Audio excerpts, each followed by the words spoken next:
Welcome to It's All About the Questions, where learning to ask the right questions can help you achieve lifelong success. Now, here to help you ask all the right questions is award-winning author, international speaker, and business strategist, Laurie Stewart. Good morning, afternoon, and evening, everyone, and welcome to today's show. And unlike last week when I just spoke about my experiences on my trip to North Carolina and my unplanned digital detox, since I had no cell phone and everything, I have a guest today, and she is a returning guest that I promised you I was going to have her back because we didn't get to finish the conversation that I had with her when she was on a few months ago. My returning guest is Dr. Laurie Nadel. She is the author of The 5 Gifts, Discovering Hope, Healing, and Strength When Disaster Strikes. And she's a specialist in acute stress, trauma, and anxiety issues. Her first book, which is a 4-time bestseller, 6th Sense, Unlocking Your Ultimate Mind Power, was featured twice on Oprah. She's been a longtime journalist. She's reported for every top news outlet. But really what her passion and her love is helping people whose lives were shattered by violence or trauma of any kind. She has worked as a member of a critical incident stress management team, working with the Parkland survivors, with 9/11. I mean, you name it, she's done it. And I had the honor of meeting her when she did a book signing and reading at the Vero Beach Book Center. So, Dr. Nadel, Laurie, welcome back to the show. Thank you so much, and thank you for that great introduction. I appreciate it. You know, as I was prepping for today's show, I read back through parts of the book, and my book, I should take a picture of it for you because it's even got more Post-it notes and more highlights and more dog ears in it. It's every time I go through a chapter that I've read before, so many more things come out in it that are just so helpful. Well, I really appreciate that. I'm glad to hear that. I like to say, when I wrote when I finished the book, I thought about, what was my kind of vision for the book. And I'd like to think that, if you open the book at random, on any given day, something will pop out at you that will be insightful or helpful or useful. Yeah, I just literally, as you said, when you randomly open it, so for the heck of it, I randomly opened and I came to page 192, and it's one of those 5 minutes a day things you have at the end of each chapter, right. And it says 5 minutes a day to patience, and I love this. My favorite gift. Yeah. It says, talk about unbearable gifts. That's the most unbearable one for us. I love it. It says, life hurts now. I don't know about tomorrow. This too shall pass. I don't know when. I'm going to cry. But anyway, it's a great book. Oh, thank you. So, thank you. One of the reasons I wanted to have you back on was because during the first interview, we really talked about the 5 gifts themselves. Why don't you just run off what the 5 gifts are? So the 5 gifts are humility, patience, empathy, forgiveness, and growth. And they're not quite what we think they are in relation to your book and how you put it. So I want to make sure we just briefly talk about what those are. But there was a part of your book that we didn't get to touch on. I feel like we set it up from the first interview, where you had these 5 tools for emotional first aid and this other technique, which goes so appropriately with the name of my show, which I really think makes people pause and stop, which is questioning answers. And it gives you what you call stress inoculation questions. And every time I read that, I go, oh, so simple yet so hard. Yes, really. So why don't we start with, all right, let's dive in. I want to talk about one of the emotional first aid items in your book, and then let's talk about one of the gifts. And I kind of think it works with the fact that I just had a little bit of a breakdown as I was trying to read what was on the 5 minutes thing to patience. As I started reading it, I just started thinking about my mom. So one of the ones is look up. You have this emotional first aid technique of look up. Why can that help you in the middle of an anxiety, panic, stress situation? Did I lose you? Laurie, are you there? Okay, so we are here with Dr. Laurie Nadel, and we're having some technical, perhaps her cell phone dropped off or something. She is in New York today, not in the studio with me.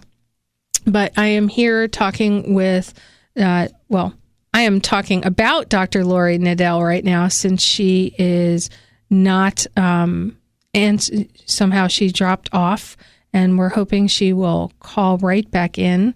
And I'm going to text her and see if she can call back in. Lost you. There we go.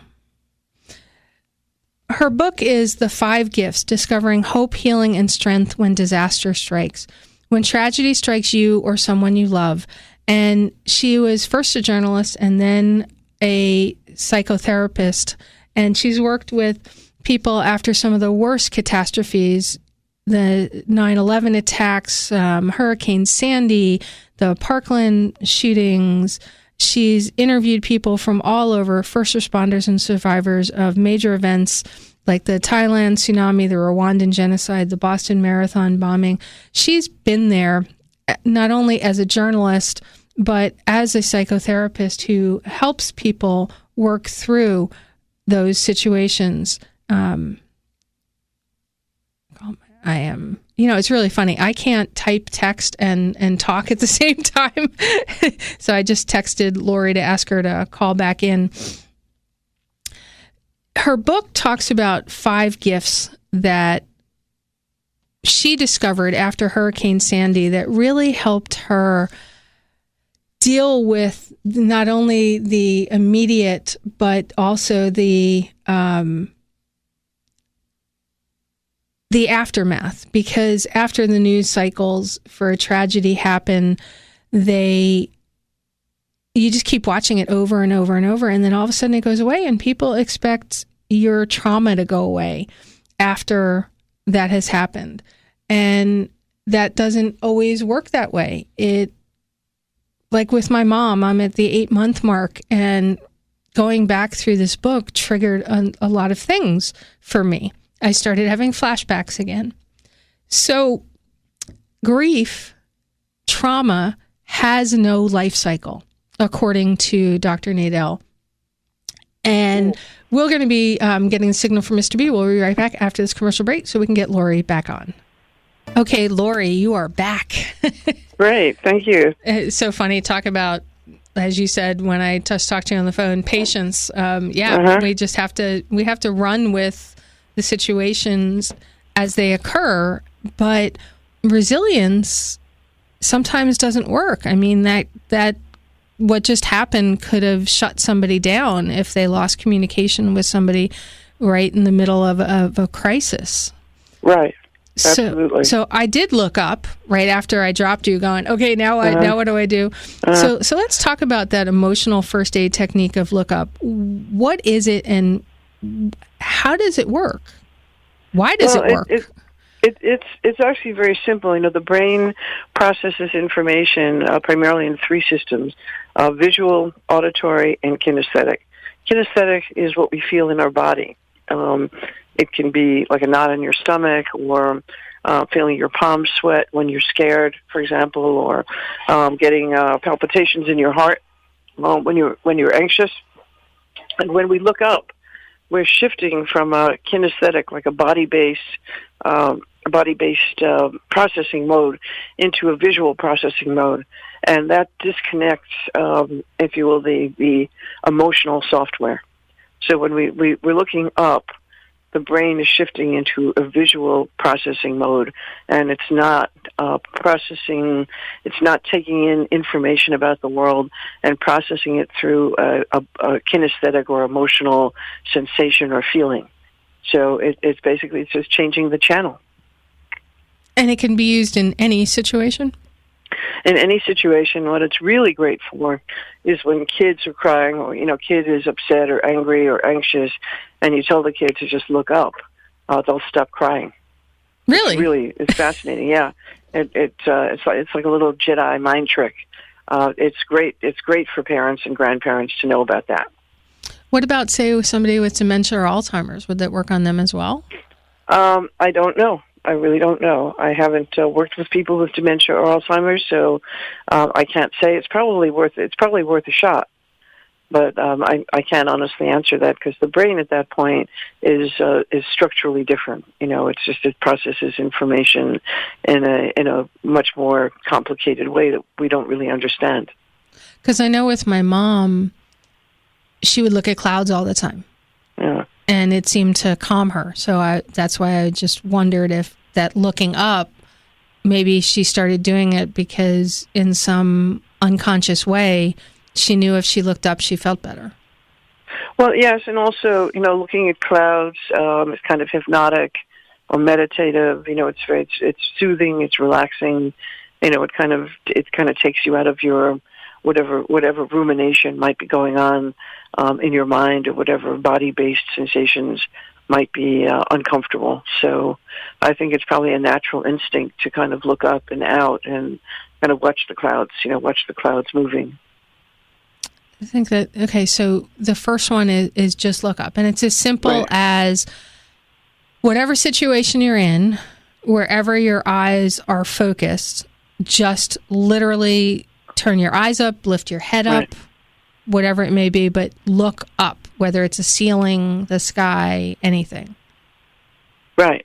Okay. Yes. And if you're in kind of an enclosed space, like just say like in a bus, for example, or a train or a living room, you can look up at where the wall meets the ceiling, and that's a good focal point. That will, again, it changes the channel. Okay. So it shifts you into a visual processing mode. So if you're in a train or something like that, and you're looking up, and it's kind of a blank, kind of nothing really to look at, find where the wall meets, because it gives you a visual. Okay, got it. Right, it just gives you a focal point Okay. that will help you to look up, or you can look up, at your eyebrows. That's kind of more extreme, and then that'll create a little bit of eye strain, and that's part of a technique that can help you to go into a deep meditative state. So, I'm not really recommending that you do anything that extreme. Just look up and look at a far point, kind of on the horizon, like the clouds or the top of a tree or where the wall meets the ceiling. And that's just enough to kind of shift out of the kinesthetic or body-based processing mode and to shift into that kind of visual processing mode, during which we don't feel emotions and we don't feel sensations in our body.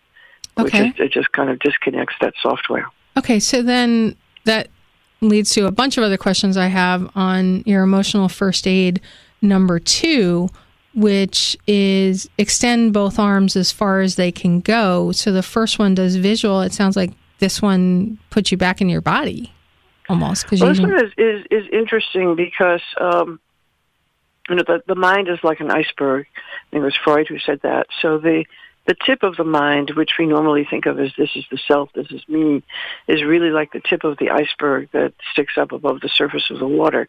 It's a very small percentage of who we are, actually maybe 3 to 7% of who we are. And 93 to 97% of who we are is beneath the threshold of our attention or consciousness, which is why it's called the sub, meaning below conscious or unconscious mind. So the unconscious mind, it has a lot to do with how we calibrate experience, how we take in information about the world through our 5 physical senses. And when we put our arms out and we look straight ahead, and this is kind of interesting because I actually used it in the emergency room once when my grandmother was in the emergency room, and somebody was brought in with a very bad facial injury. And as I was starting to get, like nauseous and upset, I put my arms out to the side, and I looked at the tips of my fingers at the far, at the furthest extension that I could manage with my arms, out to the side, and I looked straight ahead at the same time. And what that does is it engages your peripheral vision. so that the unconscious mind automatically reorganizes what you're looking at, so that instead of zooming in on the most disturbing, visual aspects, for example, blood, for example, or a gash in somebody's face, or an injury of some kind, the brain will reorganize it because your peripheral vision is taking in a whole field of data, including what's around the person, what's underneath the person, other people who are in the scene, and what that does is it softens what you're looking at, it neutralizes it, so it's really it's much it kind of changes the channel, so you're much less upset, or not upset at all, in fact, because it just kind of rearranges how the brain is taking in all of that visual data. Okay, so I just did it while we were in the studio, and I just put my arms out to my side as far as they can go, and I look forward, and I had to wiggle my fingers to sort of make my brain see them. Right. And then you just focus on that. Right, and you focus, and while you're focusing on that, you're also looking straight ahead. Okay. So it used to be, they don't do it anymore, but when I first got my driver's license, you would have to do that to show, to demonstrate that your peripheral vision was working. They would give you a peripheral vision test where you had to look ahead at something as if you were as if you were on the road, and then they would have you extend your arms to your side so that you could begin to pick up the very points or edges of your fingers as you were looking ahead. I wonder how many people lied during that test. Well, I don't know. They had some way. They'd ask you some questions. They had some way of determining whether your peripheral vision was actually kicking in. Gotcha. So when you do that, it's kind of like you go from a zoom in. When we're upset by something we're looking at, we tend to have like a close up view. It's like we're zooming in with a lens to something that's viscerally disturbing. But when we put out our peripheral vision, it reorganizes all those pieces of visual data, so that that whatever is upsetting to us is just one tiny piece of information. Gotcha. I don't remember that part of the New York driving test, but that would have been way back. When I got my driving test, it was I think it was 1964. So okay. That was a long time ago. And I don't think of you as being older than you are. So there you go. I think it's because I'm emotionally immature, but thank you. I love talking to you, Laurie. Okay, and let's talk about number 3, because this one I had trouble with, right? You would think that I'd have trouble with number 4, which is color breathing, but number 3, I struggle with. Visualize a two-way mirror. How does that work? When this works really well with kids who are upset and teenagers. When you visualize a two-way mirror, it's like you can look out, but people looking at you, they're only going to see the reflection. They're going to see the mirror, but so they can't see that you're upset. And when people feel, when people are upset, as I said, especially teenagers are very, very sensitive. They don't want people to see that they're upset. They don't want to appear vulnerable. And so when you visualize a two-way mirror, and you're looking at somebody and you're agitated or you're anxious or you're frightened or you're upset, and you're protecting yourself in a way by setting up this kind of two-way shield. It's an imaginary shield. So when people are looking at you, their glance, if you will, is going to kind of bounce off the reflective side of the glass. So you will feel less exposed. So that's the purpose of that. It helps to shield you and if you're a parent and you don't want your kids to see you as upset, somehow putting up that two-way mirror allows you to feel more composed, because nobody can look at you and see how upset you are. So okay. It's a shielding technique. So it's not like The Emperor's New Clothes, where you're thinking, you're wearing the finest clothes, but you're really naked to the world. Doing it actually puts composes you? Right. It puts a shield around you. And there are different versions of this in martial arts and in different spiritual traditions, but it's a very quick way to kind of shield yourself so that you feel I'm here, I'm upset, I'm safe in my own skin, but nobody can really see how upset I am. So it makes, especially when you're dealing with kids, or if you have a teenager, that's a good way for them to feel less exposed, less vulnerable. I think I've done something like it without realizing it. I actually am a big Star Trek fan. So I've been in some situations. You are too? Oh, like I'm so excited with some of the new stuff that's about to be coming out. But they always say shields up, right, when they're about to go into battle. And right after my mom died, I got asked to speak at a big cybersecurity conference, and I wasn't going to go, but I said, at the fact that this came up the way it did, I think I'm meant to be there. And I knew it was going to be really emotional to do my signature speech, which has a slide of my mom and I. And I ended up breaking down and crying on stage, but it worked out perfectly. But I remember at one point, I just said to myself, shields up. And I sort of surrounded myself with this shield that kind of grounded me and protection in a way so that I could get through it. Is it kind of similar where I just sort of protected myself from anything outside that may trigger me? Right. That's exactly the same concept. Okay. And pretty much the same, very similar modality. Okay. So for any of my listeners, who I know there are a lot of you who are Star Trek fans, when you do the two-way mirror, you can do like a shields up if that image works better for you. All right. And we have to go into the national news break right now, but we will be right back with more from Dr. Laurie Nadel, the author of The 5 Gifts, Discovering Hope, Healing, and Strength When Disaster Strikes.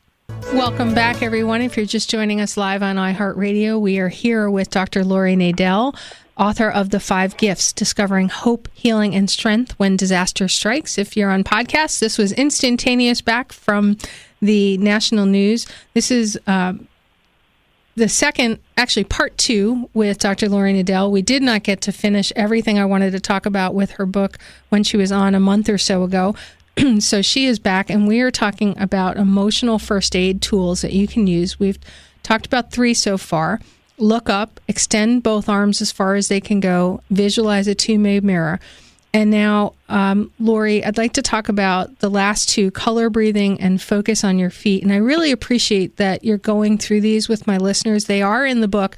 And I'm telling you, everybody, my book is so marked up. Every single time I pick it up, some other brilliance comes through that really helps me through whatever trauma I'm going through. And Laurie, before we talk about the 4th one, there's a quote in your book that it's really funny because I had a friend that I just talked to yesterday, and she said, I really just need to stop complaining or just being distressed by this. She said, because my life is far better off than somebody else's, and this really is not a trauma. And I said to her, what you're going through is what you're going through. It doesn't matter that it's not Syria or, that you haven't lost your entire house. It's still affecting you. And in your book, you quoted Dr. Viktor Frankl, the amazing man, Holocaust survivor, author of the classic Man's Search for Meaning. And he spoke out, he said, he spoke out against this bizarre type of shaming. He said, never compare suffering. Everyone has their own Auschwitz. Why? So true. I believe that everybody's entitled to whatever they're going through, whatever trauma, but why do we do that? I mean, it's really hard for people to be like, it's okay that I'm going through this and I shouldn't let it go because it's not what people are going through in other parts of the world. No, it's funny. It kind of brings up something else which I think is related, which I call gratitude guilt.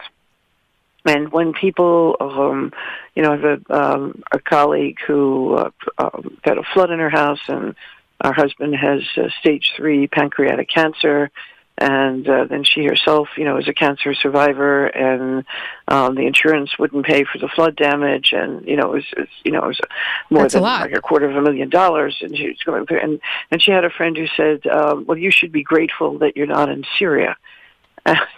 And so she called me. She was very upset, and I read that passage to her about Dr. Franklin. That everyone has their own Auschwitz. You're entitled to go through whatever it is you're going through and feel whatever it is you're feeling. If 5 years from now you're stuck and this is all you can talk about, that's a whole other issue. But we're not talking about that. We're talking about getting blamed by other people because you're not grateful or happy or cheerful, or because you're not comparing yourself to another situation, a war, for example, or people after Hurricane Sandy. I had one person who was in my support group. Who was told by somebody, "Well, I know people here in Newtown, Connecticut, who wish they had your problems because that was where one of the school shootings was in December of 2012, just right after Hurricane Sandy." And so people who are hurting are made to feel guilty because they're hurting. And that exacerbates their suffering. And I don't understand it, but these remarks that are really insensitive seem to be they seem to be ubiquitous. That they happen to people, whether you're grieving, whether you're recovering from a major illness or an auto accident. Whatever it is you're going through, it's not uncommon for somebody to make a callous remark that basically compares you to somebody else. It compares your experience or your pain to somebody else's who on the surface seems to be worse, and certainly it may be more extreme. But, just because you're not a Holocaust survivor doesn't mean that your heart hasn't been ripped out. And it's going to take time to process that. And that really gets into the gift of empathy. Because empathy, we see a lot of empathy and caring right after a catastrophic event. People want to help. People want to volunteer. People want to send, cook meals and send gifts and send school supplies if there's been a school shooting. But then after 2 months, the cameras move on. The story is no longer on the screen, and people's attention kind of wanders off. And then if they know somebody who was directly affected or indirectly affected by that particular event, they check in a few months later, 3 months later, 6 months later, and the person is still traumatized. It's not uncommon for a well-meaning friend or colleague or family member to say, "Well, what's wrong with you? Why aren't you over it yet? You should be over it yet." I mean, it's not as if you're a prisoner of war in Vietnam, and suddenly you're being judged, and you're being blamed, and you're being shoulded for not feeling the way the other person thinks you should feel, and it's very unfair. I had somebody say that to me. The gift of empathy is so important. I had somebody say that to me the other day because I was emotional about my mom again. And that must have been very painful for you. It was, and I began judging myself, saying, I should be over this. Well, you can't. You can, but it's really when we start shooting ourselves, and there's a gift of patience, because especially with deep grief and sorrow, that grief can linger, or it can seem to resolve, but then even a few years later we can suddenly be overwhelmed with a sudden temporary upsurge of grief, where we feel as if it's recent, as if it's fresh, as if it's only a few days or a few months since that person died, and we feel all of the fresh feelings of loss and sorrow. So grief it doesn't have a timetable. And trauma doesn't have a timetable either. Although we say, and research has shown that it can take 3 to 5 years to recover from a traumatic event. You recover sufficiently so that it doesn't dominate every waking thought. But it doesn't mean that you ever completely that you forget about the person or that you stop feeling the loss. You integrate it, or we say metabolize it differently, and it becomes part of you.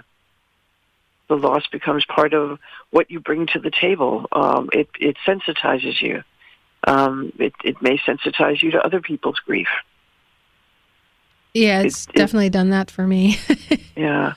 So, that's very often, people who've experienced severe loss, become grief counselors, or people who have come through the pain of addiction and recovery become addictions counselors.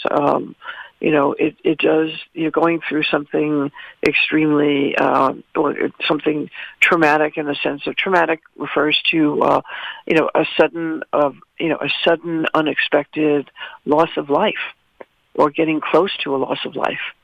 Like a near miss a near miss of an accident will traumatize somebody, can traumatize somebody in the same way that having an accident can traumatize somebody. And then, its healing is it's a zigzag process. Sometimes it feels like we've regressed, or sometimes it feels like, especially around anniversaries, it can be extremely complicated, because as the anniversary approaches, especially if it's an event that's been in the news, then there is all this hoopla in the news as the cameras come back and the reporters come back, and they try to kind of hype up as the first anniversary, and do you have closure? And people wake up the day after the first anniversary, and the person you love is still dead, and you don't have closure. That very often that's when the grieving begins, because we're in shock for the first year. So it's complicated. And multi-layered. You mentioned closure. Do you ever really get closure, or it just becomes you have a smidge more peace around it? I don't know if that's the right word, but do you ever really get closure on a trauma or a loss? I don't think that we get closure in the sense that we can put it away. Some people are better at compartmentalizing, and so and I think that if we look at first responders, for example, they may go out on a call where a child has died, and because most paramedics and fire people in the first responder community are young parents themselves, they'll find that inability to save somebody particularly distressing or disturbing, or something like Parkland, where the first responders had to go in and take care of the wounded and get them into ambulances, and step over the dead bodies in the hallway, and that was very triggering also, because it was a classroom which is supposed to be, safe. You have kids that go to school every day. You yourself went to school every day, and you don't associate, right, a massacre with the classroom. So that was particularly a particularly grisly one to process. And the term that we use to process something absolutely horrifying like that is metabolize. The psyche, the unconscious mind digests it, and it digests it slowly. And eventually, it just kind of it becomes part of who you are and how you see the world, and not necessarily in a negative way, but you become aware that that evil exists. You become aware that the force of nature is so powerful that it can destroy everything that you've built in 20 years, can be wiped out in 15 minutes, which is what I witnessed with Hurricane Sandy. And with that, I hate to do this, but we have to go into our last commercial break, okay, and we're going to pick that up when we come back. We're here with Dr. Laurie Nadel. Okay, Laurie, you were continue that conversation. We were asking about closure, and I don't think that it stops. After a while, it can stop being a kind of gaping raw wound that that just hurts all the time. It can hurt to be alive. It can hurt to breathe, and kind of the wound begins to heal because we have a healing intelligence. So the brain, the unconscious will work on kind of softening the edges of the wound and kind of putting some kind of protective covering over it so that we can function. And it's not going to hurt to breathe every single second, but it takes time, and it's like scar tissue. It'll always be there.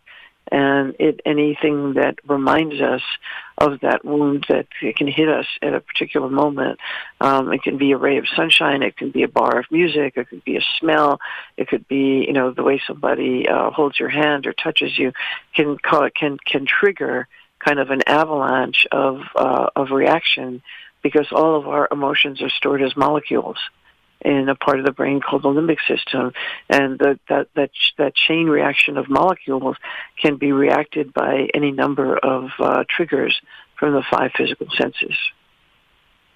There is just so much I want to ask you. Everybody, we're talking to Dr. Laurie Nadel, author of The 5 Gifts, Discovering Hope, Healing, and Strength When Disaster Strikes. And Laurie, where's the best place that people can get this book? Well, the book is actually on sale at Amazon right now for $6. This month is Post-Traumatic Stress Disorder Awareness Month, or PTSD Awareness Month. And so you can get it on Amazon. You can get it at barnesandnoble.com. It is stocked at Barnes & Noble stores and many independent bookstores. And you can also ask your local bookstore to order it. So it's on sale because it's the month. That's great. I know several people I'm going to buy copies for now. Thank you. Thank you very much. And I know that the Vero Beach Book Center has some copies still in stock from your book signing that are signed. So if somebody's here local, or they can even call the Vero Beach Book Center and they'll mail it out to you as well. Beautiful. And you have a website related to the book as well? Yes, the website is laurienadel.com. And there's a drop-down menu. You can go to the 5 Gifts page, or you can click on the 5 Gifts, which is on the home page.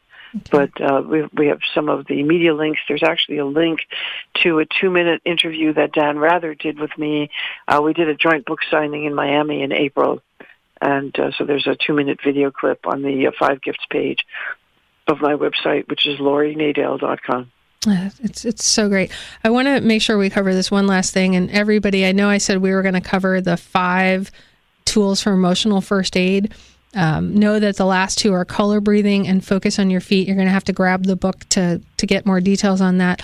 I want to make sure we cover one last thing that you call stress inoculations. And you have this whole section in the book on questioning answers and stress inoculation questions. And we all know I am all about the questions. And in this, you talk about being prepared, right? Writing lists about everything that could possibly happen, like for us here in Florida, hurricane, prepare your hurricane list. If you're a parent, you have a kid in school, you may want to run through that horrible scenario of what something happens. But then you do this instead of ask thing. Would you mind taking us through this rephrasing questions kind of scenario that can help people through these situations? Well, I think it's important, instead of making a list, as you talk about the power of questions, to make a list of questions which are open-ended questions, kind of more like the what-if questions or how questions instead of why questions. So, what if we lost electricity for a month? How would we prepare? What would we need to have on hand? Well, obviously, the first thing you would want would be a generator, but not everybody can afford a generator. Not everybody, has the. If I live in an apartment, I couldn't have a generator in an apartment, and also I'm not self-contained, so it's not like I'm a house. When the power goes on for the entire complex, that's when we get the power back. So how else would be a question I would ask? How else could I deal with a power shortage after a hurricane or during a hurricane? What if I wasn't able to get to my friend's house in time for the storm? How else could I manage without power? So those two types of questions are really important. What if the roads aren't drivable? How much water would I need for 3 days, for 5 days, for 7 days? What if my little camping stove doesn't work? What else could I do to make sure that I have enough food, on hand for 5 days or 7 days? Or you could even project out, as far as I know people in New York who store food for 6 months. In case there's some kind of catastrophic event where there's a power outage, for example, if the grid goes down because of some hacking event. You don't know how long it'll take to get the power back. In New York, we lost power for a month after Hurricane Sandy. And big sections of Manhattan were without power for almost a month. So, what do you need to have on hand? Where else can you go? What else could you do? How would you cope with those kinds of situations? And how far out do you want to prep for? If after 3 days you know that you're going to have cabin fever and you're just going to get in your car and drive someplace after a hurricane, how far can you go on your tank of gas? Do you need to have extra, do you need extra gas? Should you have, extra supplies of gasoline in your garage? What else do I need to prepare for? In terms of communication, very often we lose cell phone reception during and after a storm. So how else could you communicate with somebody? Well, there are walkie-talkies that you can get at Best Buy or Radio Shack that will operate, up to maybe half a mile in range, and you can start thinking about, how else can I communicate with my son, with my daughter, with my mom, if the cell phones go down. So those are kind of stress inoculation questions, and stress inoculation is a term that the military uses to prepare for events that are, there are variables that we cannot control, and there are unexpected things that can happen, like God forbid a tornado or a sinkhole that you really can't, prepare for or you can't protect yourself from. But then there are seasonal events like blizzards and hurricanes, and we can use stress inoculation questions so that we have, plan A, plan B, and plan C. And that's what those stress inoculation preps are for. I love it. And I can't believe we're almost out of time. I want to, this book, all my listeners, I don't care what point you're at, if you think you're dealing with a trauma or not. I think this book is something that everybody should read before, during, or after a situation, because there's so many tools to help you. And as Dr. Nadel talks about, it's not everybody's having a serious situation, a war zone, anything like that, but we all are dealing with our stuff. And I really feel that this book can help us all get through it just a little bit easier. Well, thank you. That was my goal in writing it, is to help take the edge off and to help people understand that, these 5 gifts, humility, patience, empathy, forgiveness, and growth, they don't cost anything. They don't weigh anything. And I call them the unbearable gifts because we don't want them until we need them.